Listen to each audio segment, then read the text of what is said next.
to keep Hitler out the White House. American Hitler. The members of the press, some of whom have been calling him Hitler. You called Trump Hitler. You said Trump was a threat to democracy that had to be stopped. You said Hitler had to be stopped. If Hitler only knew, if Mussolini only... Look, Donald Trump is a criminal.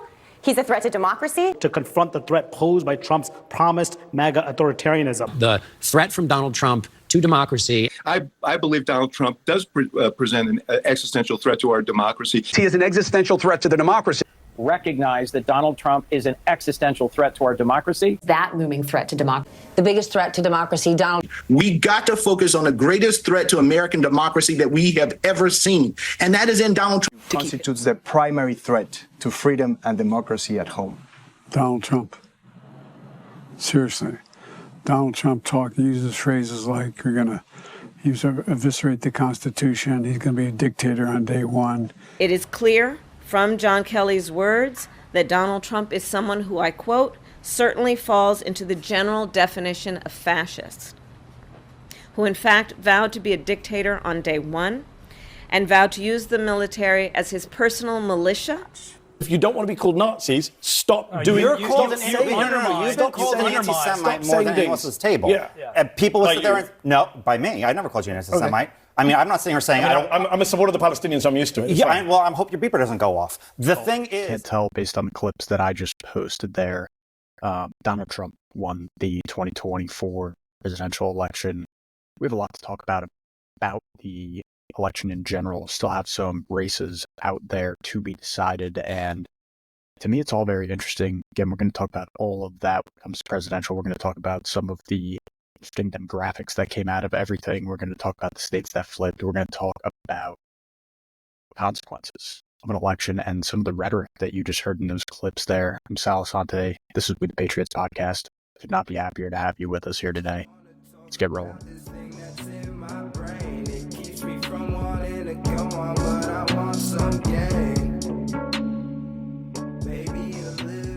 So, welcome back, everybody. To those of you who are big supporters of Donald Trump, I think you enjoyed election night and the election week, as it turned out not to be. For those that did not support Donald Trump, that may have been Kamala supporters or somewhere in the middle, everything's going to be all right, is the bottom line. I want all of you to know that. All the fear-mongering, everything, all those clips that show, everything's going to be A-okay. So, let's break this down. This election first. I want to talk about these demographics, honestly, before I even talk about the states. Demographics were astounding to me. A lot of people want to blame the white man.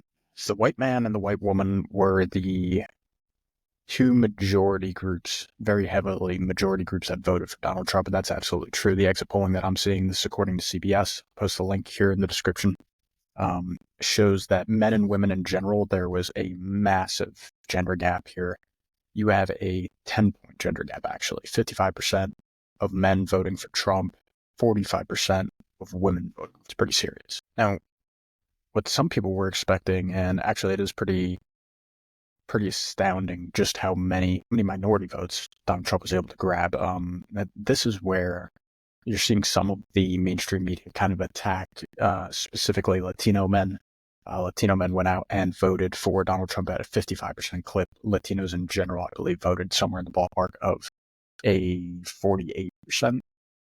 Somewhere around there, they actually did vote for Trump on the whole. And again, you're going to see some of the mainstream media outlets going after Latinos for voting one way or another. Just the way that it is, it's a big swing from where Biden was. Latino men and women combined only got about 33% of the vote under Biden, under Trump. Like I said, somewhere around the ballpark of 48%, 45%, enough to win the popular in that. And that's another thing that I didn't really get to mention yet, and I don't want to mention it for a little bit, but on the popular vote, and that's just astounding to look at. So when you want to look at another demographic that was interesting to Trump, so some of the Republicans heading into this race were pretty confident that Black men were going to be a group of interest, and the Black population in general was going to be a group of interest that might actually kick up for Donald Trump. Now, Black women, he struggled. Just flat out only got 9% of the vote, but Black men, he got 21%. And to win 21% of that, just for historical context, back in 2020, Black men voted at a 19% clip. Let me see if I can get the demographics of 2018 very quick. So I actually found a little bit more credible information here on 2016, at least. So when you're looking back to 2016, Trump versus Clinton, I wasn't even able to vote in this election, unfortunately. Looking back at this time, it's just crazy to me. Blacks made up only 6% for Trump, and 91% went to Hillary Clinton. Of that, still had 14% men, but to see a 6% increase, 7% I think it was actually, so it's going to be a 50% increase from 2016 on the black men front is damn impressive. It really, really is. And again, you look back, when you look back to 2020 and 2024, you still see gains again, but it's not massive. When you talk about black women, of course, it's just a losing. Can I get this loaded? There we go. When you talk about black women, it is just a losing demographic for Donald Trump. It's just flat out. He did increase quite a bit. It started at 2%, which is fascinating in 2016, bumped up to 9 and 10% now. When you talk about the demographics, it's just interesting to me to see the massive change from 2020 to 2024. Now, what I think it really says is not necessarily that Donald Trump swayed a lot of people, because I think it's hard to make that argument. Donald Trump has pretty much had his supporters' minds made up for quite a while. I'm sure that there was a few. But I think the bigger problem was that Kamala did not drive out that minority vote. She did not give these people a reason to vote for her. And of course, not gaining that trust of the white female vote, not having an astounding victory here. Even if you look back at Biden, he had 57% of that demographic when it comes to white women. Kamala only down to 53. I think that's pretty impactful. It makes up a pretty large percent of the electorate. And again, you go for white men, really only lost about 2% of the vote. So 2% of Biden's vote, that said. Now, when you think about that, again, that just makes me think, because she wasn't, in all retrospect, Kamala was not that far down in terms of Biden's numbers with white voters. It was, again, with the minority voters. And whether you can say that Trump swayed some, I'm sure he didn't, especially in the Latino community. But if I had to guess, she just did not turn out the black vote. Just interesting when you look at this. Now, let's go take a look over at the state map. I actually got this pulled up over here. Trump won every single swing state, and that is something to be contended with. I'm going to talk about it a little bit later when we talk about election fraud and what it was that actually brought this podcast into being, because it was 2020. And I want to talk a little bit about that again a little later, but I think it's important to have that conversation even, again, we'll get into that in a little bit. The states that went, so the big ones that you would expect, of course, you have Colorado, New York, New Jersey went for, Virginia went for. The interesting thing in that group of states, in my opinion, is how close Donald Trump brought it to being a contending, well, really, it was a contending vote in New Jersey, say, where he only lost by, it looks like, we'll round up to 52%, round down to 46, lost by about 5 or 6 percentage points in New Jersey, which is, I mean, you're talking historically, that is fascinating. We haven't voted, I want to say we haven't voted since the 80s, Republicans, so that really says a lot. New York, again, he only lost by about 10 points. Cali lost by a ton, and they're still not done counting, which again, I want to talk about that in a little bit. Then when it comes to Trump's wins, this was where he won the election here. Nevada, Arizona, Wisconsin, Michigan, Pennsylvania, North Carolina. And I just want to throw this in there. Texas, it was being talked about for the past, I don't know how many election cycles, probably including midterms, probably the last 3 or 4 election cycles. It's been talked about that Texas is starting to go blue. You have the mass exodus from California. You start to see this change. This is really, really something to keep our eyes out for. In Texas, Donald Trump won by 14%. It wasn't even a question whether he was going to win Texas. And the same goes for Florida. Florida is no longer a swing state. He won by 13 over there. And in terms of his swing state wins, there was, I would say, the closest one. Looks like there was really only one that was within a percentage point, and that's like Wisconsin. Again, it says 99% reporting, which is fascinating to me. Talk about that a little bit more and a little bit with the state win.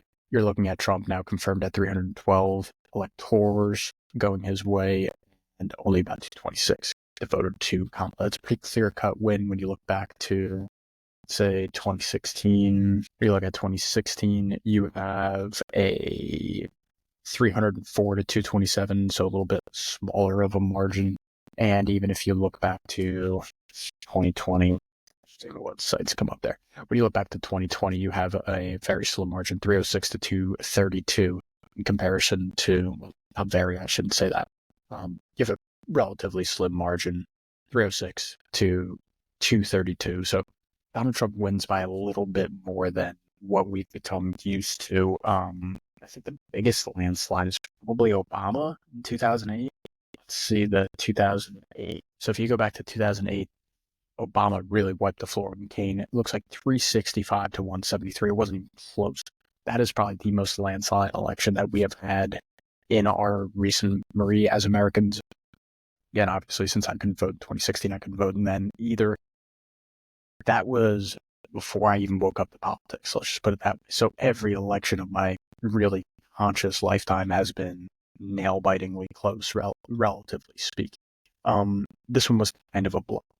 It was interesting how early in the night the mood shifted. I was watching from the perspective of someone who cast my vote for Donald Trump, and in that perspective, I was feeling a little, this looks too good to be true all night. And then all of a sudden, about 11 or 12 o'clock hit, and it was clear cut that the victory was going to go to Donald Trump at the end of the day, whether it was going to be that day or the next. But how I want to view this, and again, I'll call back to this because I think that our listener base is pretty right-tending if you're going to look at it from the political left-right scheme, which I don't fully believe in. Message me if you got questions there. But I'm worried about what's on the other side. People were worried about riots. People were worried about the basically January 6th happening all over again if Donald Trump had lost. And you know what? I hear you. I really do. I hear you. But what scared me more in this election cycle, to be totally upfront with you, is exactly what I shared those clips in the beginning of the show for, right? All of those different instances of whether it be the vice president herself or the president, Joseph Biden, God rest his soul, saying that this man is either fascist, a threat to democracy, possibly both, and a whole slew of attacks that are, I'd say, baseless, pretty baseless. A lot of, if you listen to the entire context of some of those clips that I put in, there was a lot of misinformation, especially said by Kamala when she mentions that he wants to become a dictator, that he wants to throw away. I think it was either her or Joe that said that he wants to make waste with the Constitution, which is just, again, I feel bad for the people that are on the other side of the spectrum there, for the people that bought into that rhetoric, that bought into that line of thinking. And the reason being is, if you believe that every election is an existential threat, I believe I said it, I hope I said it, because if I didn't, I'm mad at myself. In the show before the election, I hope that I said, everybody, no matter what the election results are, it's still going to be America tomorrow. We're going to be okay. Now, what that okay looks like would be very different. That's absolutely true. But at the end of the day, we're going to have another chance of 4 years to vote out whoever it is. Would it have been a lot harder to win? Is there an argument that with possible amnesty coming down the pike for the Kamala administration's proposed border policy, would that have affected the electorate going forward? I think there's a very good chance of that. And is there an argument to be made that it would have really limited the chances of Republicans winning in the future? There is absolutely a chance for that. And I hear that side of the argument. But what I also know is the American grit, the American resilience, and the ability for us to come together as a nation. And it's in these moments that that ability is going to be tested. And what a shame, I would say, on the part of the media, on the part of, again, the president, the current sitting president and vice president of the United States, and their want to push the rhetoric past what is by far and away just what should be acceptable when you're talking about a political opponent. Now, is there some base in their claims? I guess you can make that argument. Depends on how you view January 6th. If you view Donald Trump as the orchestrator and the leader of January 6th, which I think is hard to make that argument, if you do believe that, to your core, you think this man could be a threat to democracy, and you've listened to these people bang it into your head for the past really probably 8 to 10 years. You've heard this rhetoric. Now, if I think you're being honest about it, and you know that, well, I never pretend that I know everything, but the way that I put myself, especially on January 6th, as an issue of importance, there's some bad actors there, and there's definitely some. Why can't I even think of the name? I just heard this so many times the other day. Agent provocateur. There were some agent provocateurs in the crowd there for sure. That doesn't mean that there wasn't real MAGA people who did some fucked up things that day. I think that is 100% truth. Something that's also got to be highlighted is the only person who is proven to have died on the grounds was one of the rally goers. It was not a policeman. It was nobody that worked in the government. It was only one of the rally goers, Ashley Babbitt. There are many people that are still serving time to this day for the alleged crimes that they committed on January 6th. And again, to blame that all on Trump is, to me, you're throwing out accusations that I think are a little bit baseless. The man wanted peace, seemingly wanted peace by everything that he was saying. He wanted peace. He alerted Nancy Pelosi beforehand to get National Guard there to make sure that the premises was secured. It seemed like he did what he could, or relatively speaking, what he could, even though he was giving power up, to keep it peaceful. Now, again, what I fear is the person who does not see it this way. The person who does not see things in any way, shape, or form the way that I do, and actually thinks that this man is a threat to democracy, is going to, one of the big arguments that was used by Kamala's campaign this go around was the abortion argument. Not that the left hasn't played heavily on that, but this go around was almost the vocal. And it was the selling point to women for sure, that you were getting your rights taken away. And I just want to give a message out. If there is any women listening, and especially if you are of childbearing years, none of your rights got taken away by Donald Trump getting elected. And any damage that has been done, if you want to call it that, if you were a big believer in Roe versus Wade being what should be the law of the land, I hear you. However, that decision has already been passed. That decision having already been passed, Donald Trump's election doesn't hurt or help your chances to get your state to adopt more pro-choice type legislation. The only way that you're going to get that is at the state level at this point. So for her to run, talking about her, when I'm talking about her, I'm saying Kamala, for Kamala to run this campaign and for people to take this so seriously that this is going to be an infringement on my rights and, oh no, what am I going to do? Again, the fear-mongering comes into play here. I think that one of the severe consequences of this election, whether we want to agree on it or not, is going to be the mental health outbreak that is occurring right now. There's a lot of people that have been led to believe that we just elected Hitler, that we just elected a fascist, a true fascist, which would be impossible because a fascist takes power and does not get elected for it. May fake an election, but again, we'll talk about that in a minute. They're not going to get elected. They're going to seize.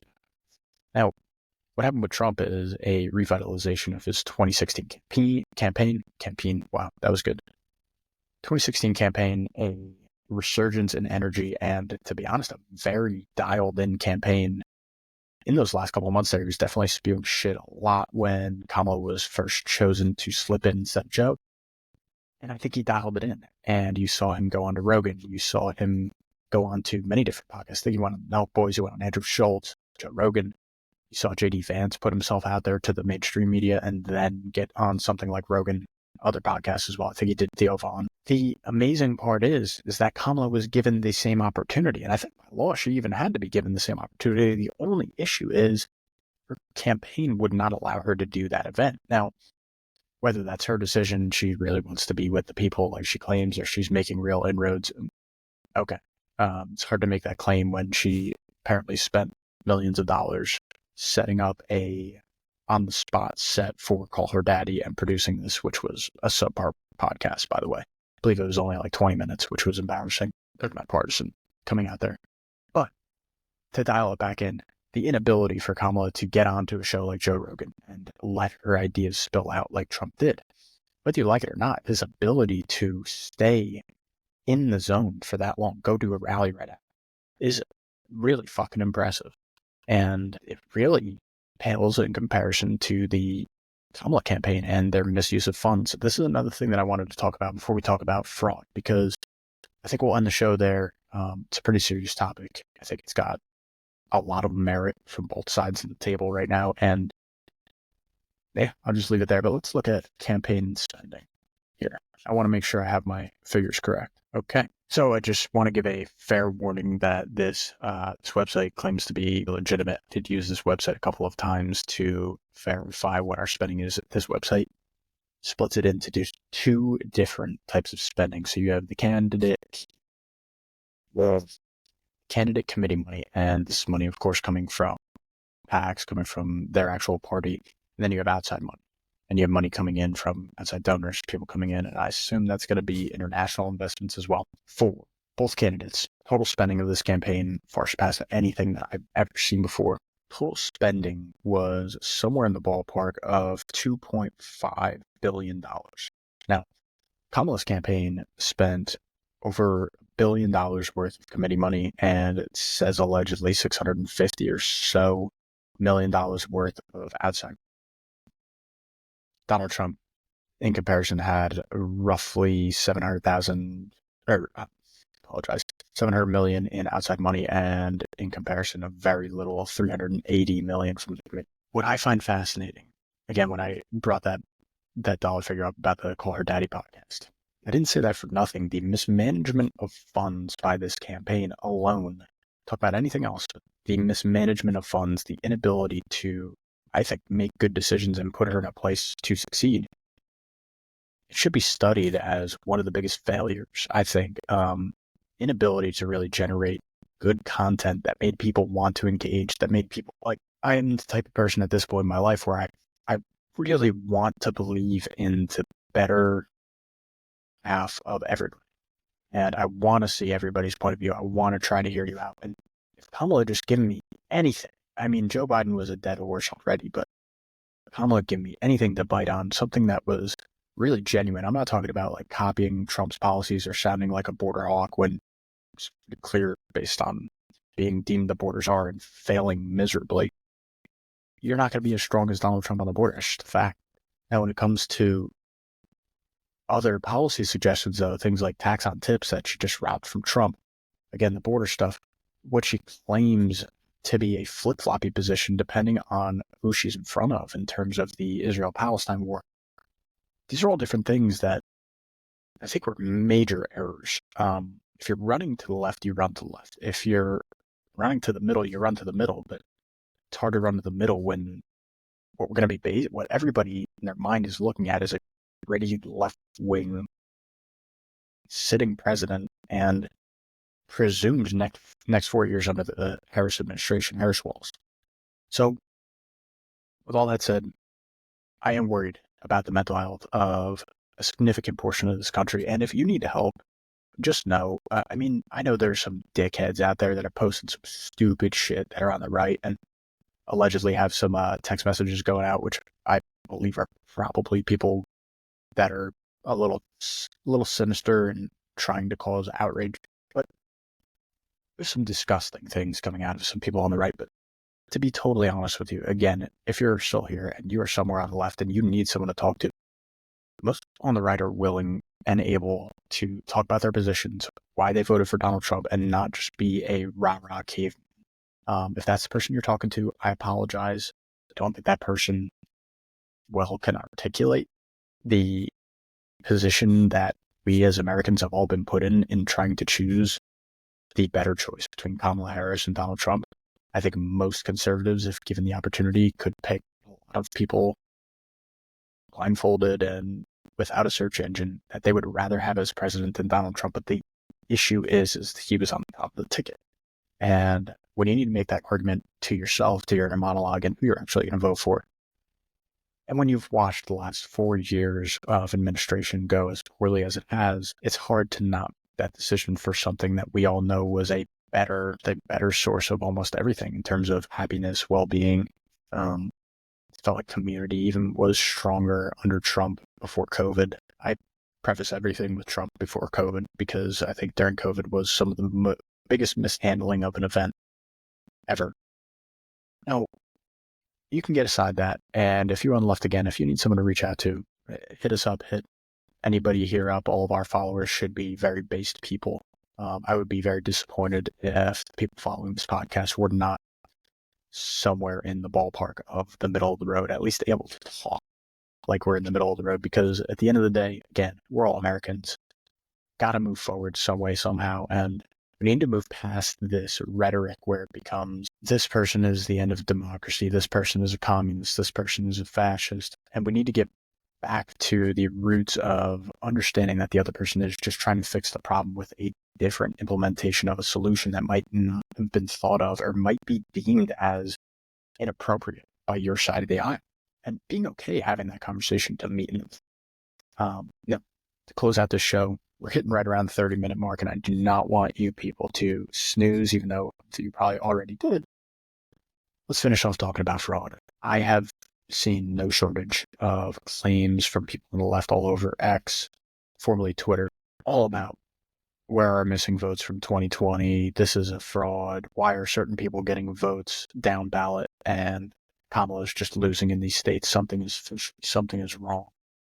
And to those people, I have the same type of things that we would have heard in 2020. I think a little bit different. There was inevitable, at least a little bit of fraud in this election.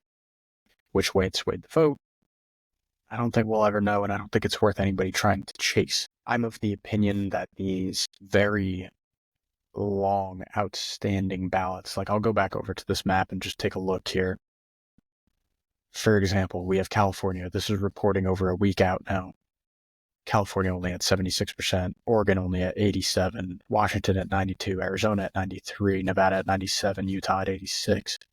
But then you look at a state like Georgia, Florida, Mississippi, Texas, Louisiana, Oklahoma, Pennsylvania, New Jersey.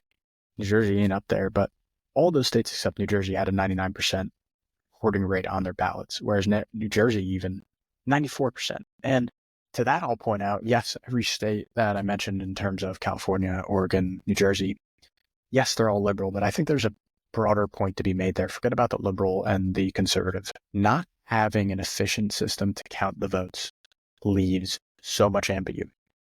If you have the votes counted on day one, and you had election monitors, you have poll monitors, that is what I guarantee you every state, even here in New Jersey now, I vote at a relatively conservative voting booth, but that being said, we had poll monitors out the ass.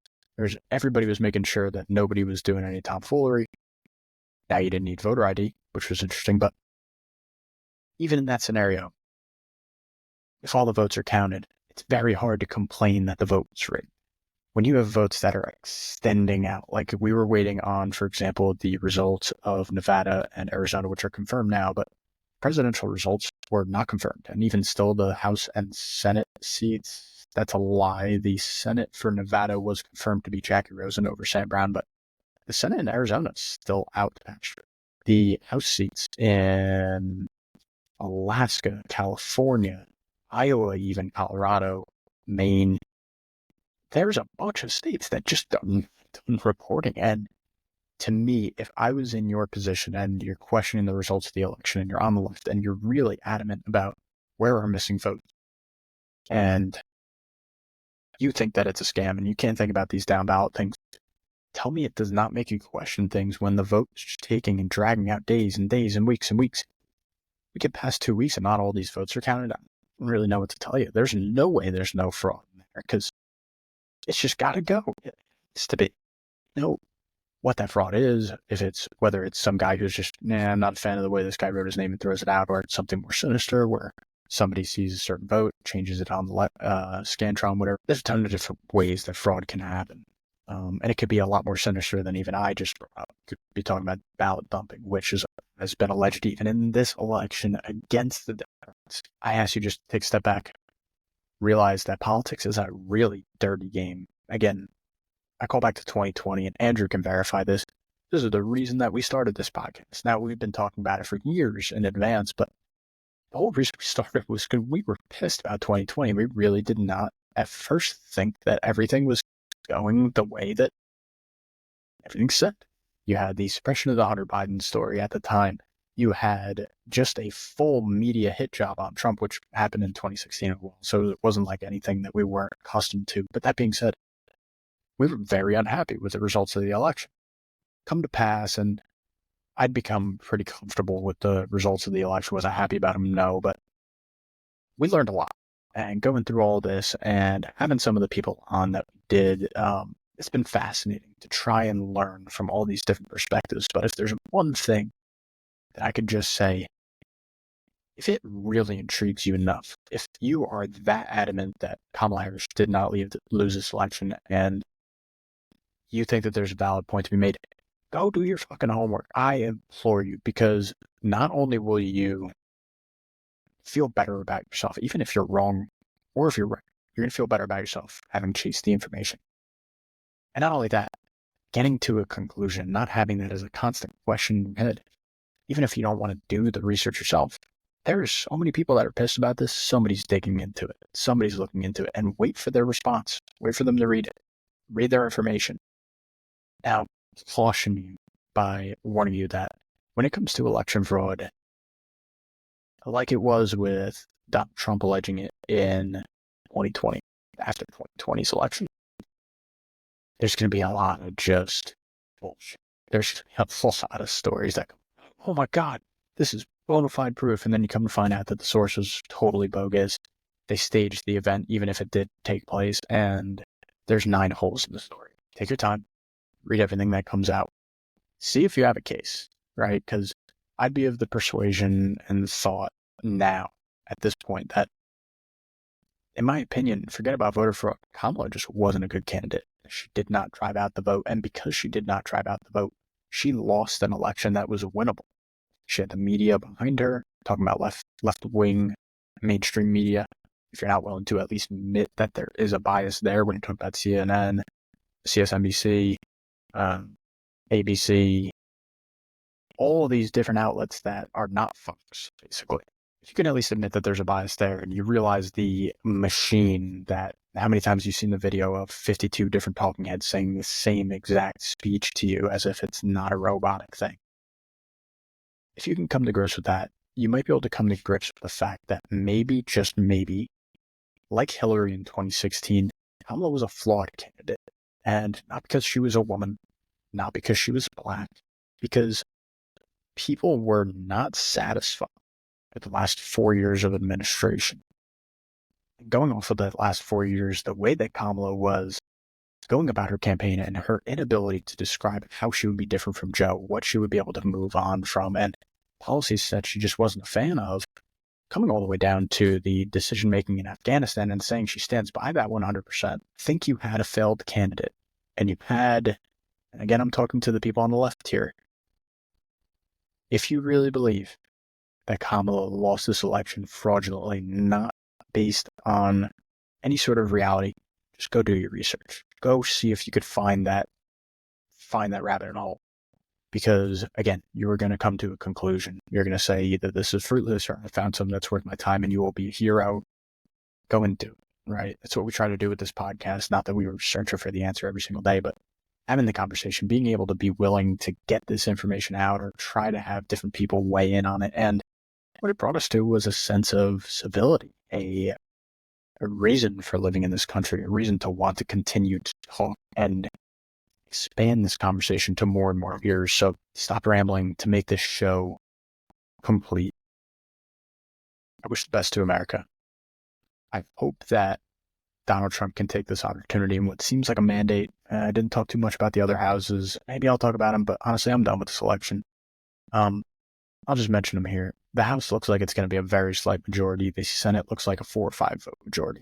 And if that stuff holds, he has a very rare mandate to do the things that he prescribed in his campaign.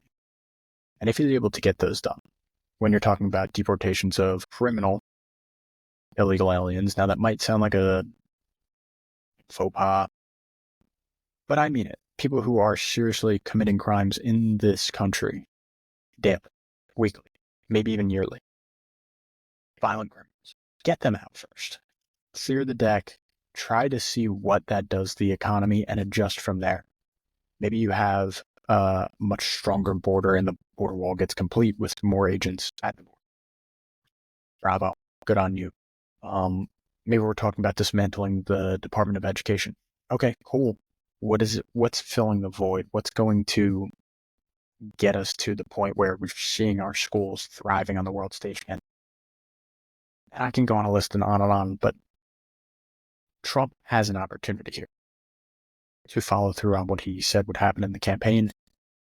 And we have an opportunity as Americans to witness whether we voted for a con man, like a lot of the media would have you believe, or if we voted for an American.